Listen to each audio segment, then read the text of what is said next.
So in this video, we're discussing about sitting at your desk all day and the associated pain that comes with it. So in another video, we talked about the upper spine, so really mid-back all the way up the neck and into the occiput. But for this video, we're going to talk about the lower spine.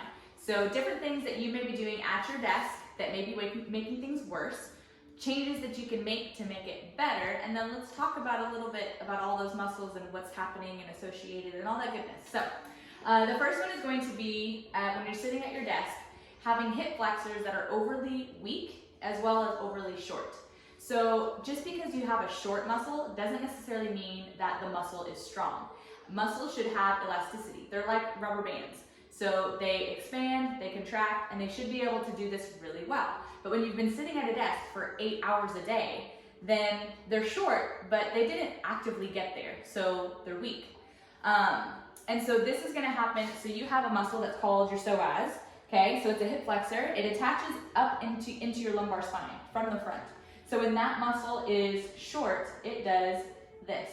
It's what I call turning you kind of into an avatar, right? Because you get that lordosis going in the low lumbar spine to where you have increased curvature through there.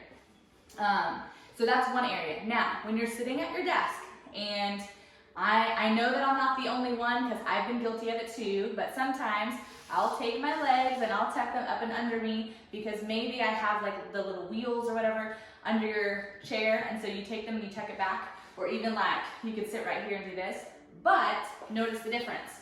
So if I'm sitting here and I'm sitting flat versus I take my feet and I bring them, hold on, so flat versus I take my feet and I bring them back, now I'm here. So I just took that muscle and shortened it more and created exactly that curvature that that muscle in particular is responsible for. Remember that psoas and iliacus is really responsible for what happens about 90 degrees and above, but you have other muscles that are working when you have a straight leg, but another video. So another one that happens when you're sitting at a desk all day is going to be that your glutes are going to be underactive and they're going to be unresponsive. So that's the chronic form of it, right? So underactive, because imagine the glutes are sitting here in a lengthened position. Glute maximus is already, it's a thin muscle. It's not a super, all of your thick glute muscles are up here. They're not being affected. It's glute maximus, that thin sheet muscle, covers a large area. Sure, that's where it gets its name for maximus, but it's really thin. It's a really thin muscle. So, but imagine, so that glute muscle is lengthened and then squished. So take your body weight and just squish that already little thin muscle. Yeah, things are not gonna contract really well when the muscle's been lengthened and then compressed for 8 hours a day, every day. Okay, so take that into effect. Take that into thought process, and then it being unresponsive is then even when you try to work those muscles. I have seen ladies that are super active.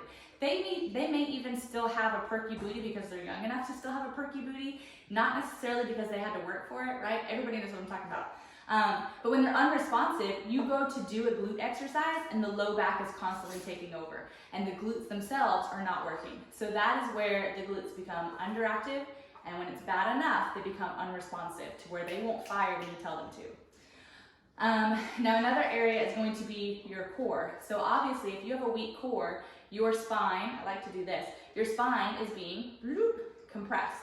So when you engage your core properly, there's a difference of just this tiny little lift and opening. So we talk about the core in a whole lot more detail, so I'm not gonna waste time doing that here. But when you properly engage your core, you create space between your vertebrae, and that's super important obviously because it's gonna decrease the compression on your spine.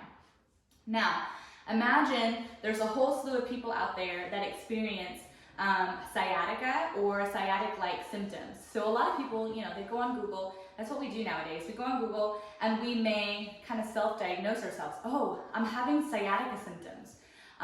It may not necessarily be that you have sciatica. That's a really great thing, okay? I do have a whole separate video about the difference between them, but if you're experiencing those symptoms, know that it most likely is also coming from sitting all day. So when you do, for work, let's make sure that those feet are flat, you're not tucking underneath your desk, and that you're taking breaks frequently throughout the day. If you got an Apple Watch, every hour your watch is gonna tell you, hey, guess what guys, hello, it's time to stand up. So just listen to your watch when it tells you those things. If you don't have one, you can choose to get one. You can set an alarm on your phone. Some people I know listen to podcasts throughout the day, and so maybe every time you finish a 20 or 30 minute podcast that's just gone through playing in the background, before you click go on the next one, go ahead and just stand up, walk around a little bit, squeeze your glutes, okay? Wake them back up again, get blood flow going in those glutes, because we want to keep those guys perky as possible. So I love you guys. I hope you find that helpful. And if you have more questions, just reach out. Love you guys. Bye.